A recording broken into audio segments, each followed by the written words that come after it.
Jeffree, how can I help you? Hold on, George. Yes. Oh my God, Jeffree. I want to see.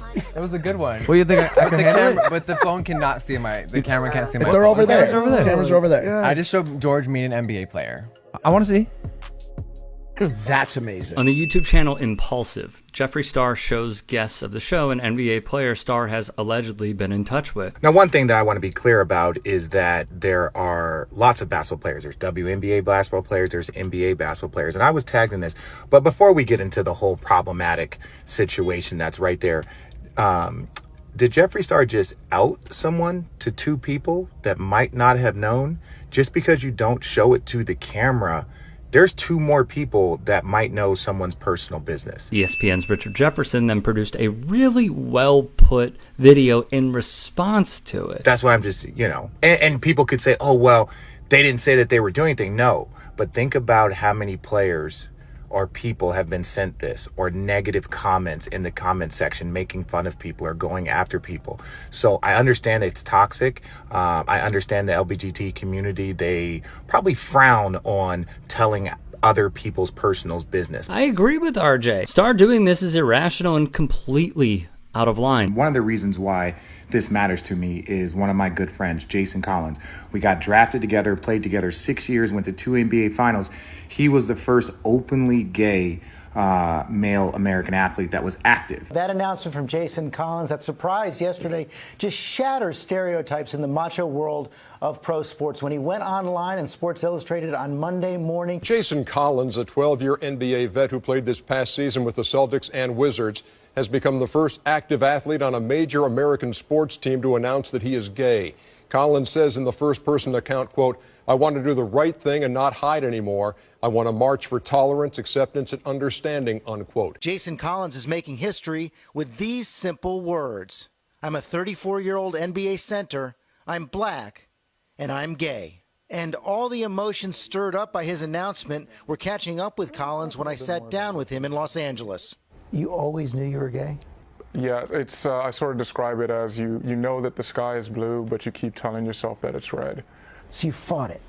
Yes, in the beginning. I think they call it like the 12 steps. You go through anger, denial, and all. It's just.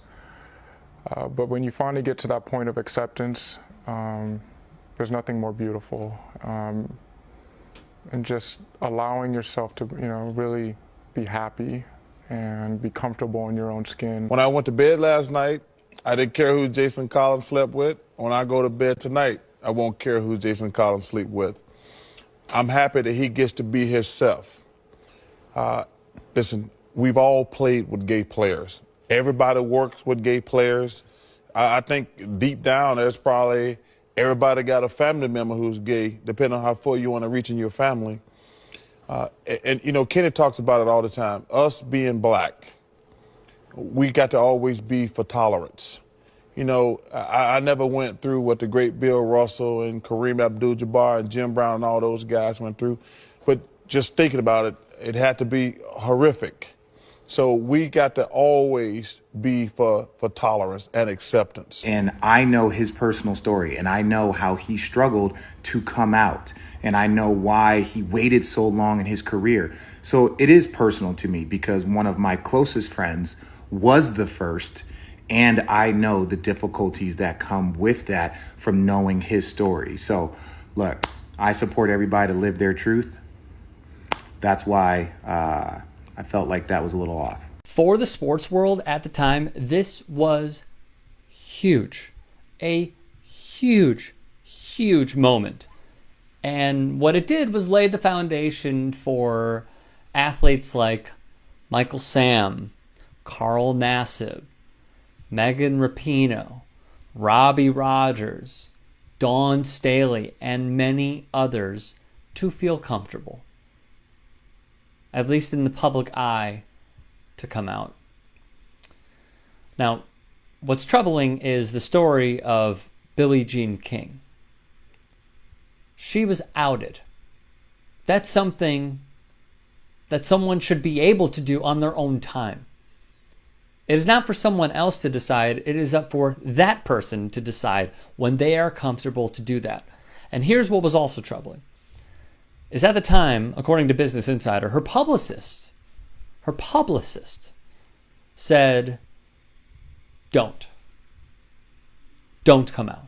It was horrible, King said of being outed in 81. NBC News even confirmed insiders reporting that her lawyer and press rep urged her to not admit to who she truly was. I said, I'm going to do it. I don't care. This is important to me to tell the truth. The one thing my mother always said, to thine own self be true. So what Star is doing here, even if not outing that person, they are sharing intel, precious intel, with other people. And that's why I agree completely with Richard Jefferson here. In the past, Star has used racist language and verbally attacked women of color. In 2017, he posted a video titled Racism in which he apologized for saying disgusting, vile, nasty, and embarrassing things. In 2018, black beauty guru Jackie Aina addressed Star's pattern of racism and controversy, saying she would never work with him or use his cosmetics. Star attacked Jackie in 2017, saying she did not pay her taxes and called her a rat. Vox's reporting went on to recount Star posed with a Confederate flag, as did his use of the term lipstick Nazi. As we know, Logan Paul is no saint, which makes him perfect for a starring role in Vince McMahon's WWE. Oh, which, by the way, he just inked a deal to. Star has made waves because Jeffree knows how to play the media game. There are tons of articles where Star loves dangling his alleged intel on pro athletes in the faces of many. One site even estimates Star's net worth at about $200 million. Let me conclude with this. And I've said it a few times. But if that person wants to come out, they should be able to do it on their own accord when they feel like they're comfortable enough to do it. Not even comfortable, when they want to do it. Period. But there is one other thing that I want to make clear. If a pro athlete wanted to make it known that they were hollering at someone like Jeffree Star, we would know. There's a reason why they want to keep this private. And I wish Jeffree would do the same.